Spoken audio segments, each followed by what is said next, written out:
যে সমস্ত শহীদদের আত্মত্যাগের বিনিময়ে, জীবনদানের বিনিময়ে আজকে নতুন বাংলাদেশে মুক্ত স্বাধীন বাতাসে আমরা নিঃশ্বাস নিতে পারছি, আল্লাহ রাব্বুল আলামিন তাদেরকে জান্নাতের সর্বোচ্চ মর্যাদা দান করুন। যারা আহত অবস্থায় এখনো হসপিটালগুলোতে কষ্ট পাচ্ছেন, আল্লাহ রাব্বুল আলামিন তাদের সবাইকে আশু আরোগ্য দান করুন। সম্মানিত ইলিয়টগঞ্জবাসী, আপনারা দেখেছেন বাংলাদেশে বিগত 16টি বছরে পরপর 3টি ভুয়া বানোয়াট নির্বাচনের আয়োজন করে মুক্তির সমস্ত রাস্তা বন্ধ হয়ে গিয়েছে। তখনই আল্লাহ রাব্বুল আলামিন তার অপার অনুগ্রহে মুক্তির রাস্তা খুলে দিয়েছেন।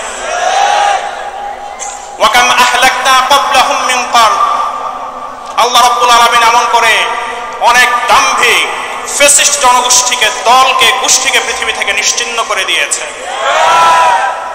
হাল তুহিসসু মিনহুম মিন আহাদ, তাদের কোনো অস্তিত্ব আপনি আজকে আর কোথাও খুঁজে পাবেন না।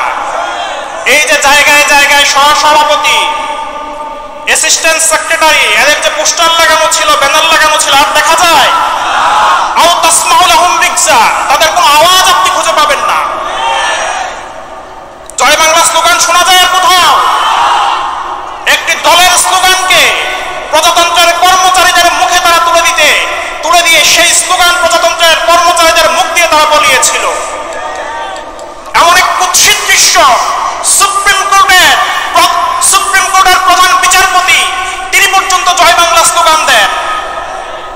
ডিসি, এসিল্যান্ড, ইউনো তারা জয় বাংলা স্লোগান দেয়। আল্লাহ রাব্বুল আলামিন তার অপার অনুগ্রহে আমাদের শহীদদের স্যাক্রিফাইসের বিনিময়ে, আমাদের আহতদের স্যাক্রিফাইসের বিনিময়ে বাংলাদেশকে আজকে একটি নতুন জায়গায় এনে উপনীত করেছেন। এমন একটি সময়, এমন একটি মুহূর্ত এক একটি জাতির ইতিহাসে শত বছরে, হাজার বছর একবার আসে, যখন গোটা জনপদের মানুষ নির্ভীক হয়ে যায়।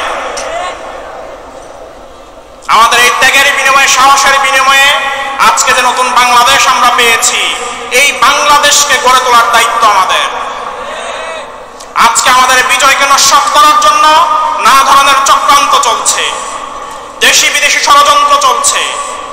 এই অভ্যুত্থানের পক্ষের শক্তি যারা ছিলেন, তাদের প্রত্যেককে এই ষড়যন্ত্রের বিরুদ্ধে একমত থাকতে হবে, ঐক্যবদ্ধ থাকতে হবে।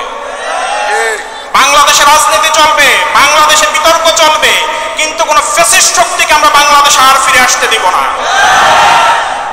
আমরা যদি সজাগ থাকি, সচেতন থাকি, আমাদের ত্যাগের বিনিময়ে, জীবনদানের বিনিময়ে অর্জিত এই স্বাধীনতা আমাদের কাছ থেকে আর কেউ ছিনিয়ে নিতে পারবে না। আল্লাহ রাব্বুল আলামিন আমাদের সবাইকে এই বিজয়ের, এই স্বাধীনতার চেতনাকে ধারণ করার তৌফিক দিন। ওয়া মা তৌফিক ইল্লা বিল্লাহ। আসসালামু আলাইকুম ওয়া রাহমাতুল্লাহ।